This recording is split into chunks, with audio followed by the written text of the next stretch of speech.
8h35, l'heure de la revue de presse. La revue de presse avec Natacha Polony. Bonjour Natacha. Bonjour Maxime, bonjour à tous. Ce matin, en une de vos journaux, la puissance publique tente de garder le contrôle sur les dérives radicales de certains individus. Le Figaro, les prisons face à la menace islamiste. Sur les routes ensuite, le Parisien, le ras-le-bol des anti-radars. Oui, pour la première fois, certains sont convoqués par la justice. Sur l'avenir écologique, Le Monde, loi sur la transition énergétique, un projet sous haute tension. Et même sur ces particuliers qui louent leurs appartements, enrichissant les plateformes internet devenues des mastodontes. Libération, les nouveaux maîtres du tourisme. La presse, Natacha, s'intéresse donc ce matin à la place de l'islam en prison. Mais oui, dans Le Monde, Laurent Boredon et Soren Silo racontent la jeunesse chaotique de Médine Mouche, de son placement près de Tourcoing à son retour dans sa famille maternelle. Parcours terrible et banal d'un enfant livré à lui-même. En quelques lignes, ils évoquent le passage par la prison et la radicalisation. Comme un étrange écho à cet article de Elle qui dresse le portrait de Souad Merah, sœur de Mohamed Merah, est partie en Syrie rejoindre son mari avec ses 4 enfants. L'article, tout en empathie, la décrit en jeune femme ordinaire, agressée par des méchants excités après son soutien à son frère, dont elle se disait fière, souvenez-vous. Traumatisée par sa dernière garde à vue, durant laquelle elle a été éloignée de son petit dernier pendant 48 heures. Un enfant qu'elle a baptisé Mohamed, en hommage. Alors comme un écho, disais-je, car dans le Figaro, le récit de Christophe Cornevin complète celui du Monde sur Médine Mouche. En prison, le présumé tueur de Bruxelles fréquente les détenus les plus extrémistes, fait des appels à la prière collective pendant les promenades et ne demande la télévision qu'une seule fois, pour suivre la traque de Mohamed Merah qui le fascine. Le journal raconte pourtant que les détenus les plus dangereux ne sont pas ceux qui en font le plus. Les éléments les plus radicaux se sont adaptés à nos outils, raconte un directeur de prison. Ils cultivent une discrétion absolue. Cela fuit les imams officiels, qu'ils appellent les imams Sarkozy.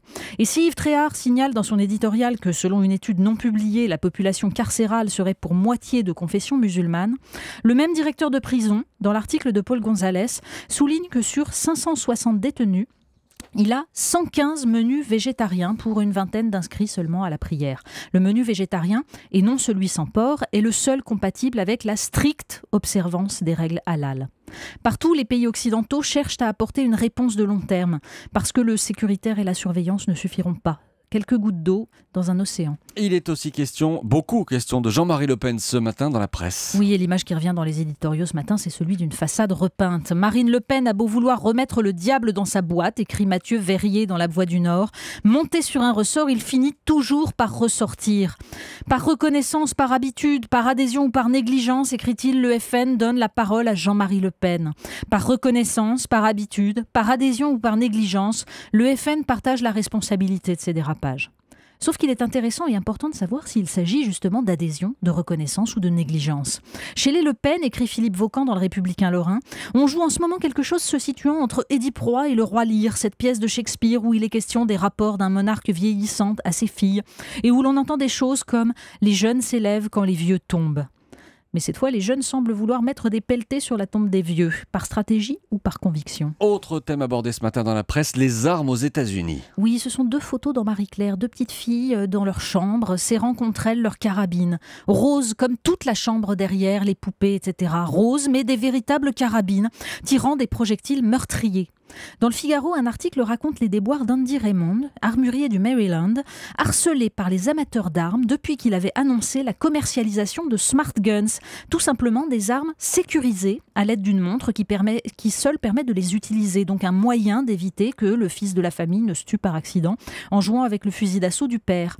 Eh bien, c'est une atteinte à la belle liberté américaine. Andy Raymond a été obligé de renoncer. On reparle de Vladimir Poutine ce matin. Oui, parce qu'il faut lire l'article de Laure Bandeville dans le Figaro sur les armes pour comprendre les Américains, mais il faut lire Philosophie Magazine pour comprendre les Russes, ou du moins le plus puissant d'entre eux, Vladimir Poutine.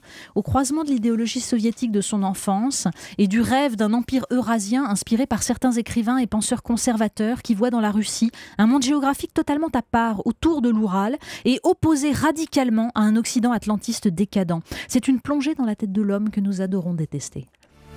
Le clin d'œil de la revue de presse. Et oui, alors ça, le titre de l'article, vous allez le voir, est un peu surprenant. C'est dans Libération.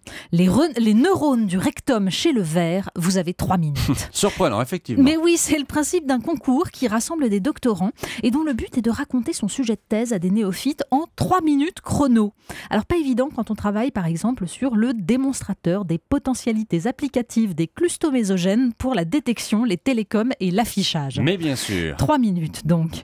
Mais Mais c'est essentiel, évidemment, pour apprendre aux chercheurs à mettre en valeur leur travail dans un monde de l'immédiateté et du superficiel. Mais quand on lit quelques pages plus tôt, la pleine page consacrée à la candidature de Ramayad à la présidence du Parti radical, on se dit que la thèse en 3 minutes, ça permet de faire oublier les discours politiques fleuves sur des programmes beaucoup plus légers, eux. Ouais. Et alors, Natacha, une colle clustomésogène. Eh bien, je ne sais pas. Eh bien voilà, mais je vais chercher. Des cristaux liquides brillants, on a cherché tout à l'heure avec Céline. C'est beau. Voilà, ce sont des Français qui ont inventé ça, c'est merveilleux. Merci, c'était la revue de presse de Natacha Polony. Dans un instant, évidemment, c'est lui, Nicolas Canteloup. À tout de suite. Europe 1, 8h41.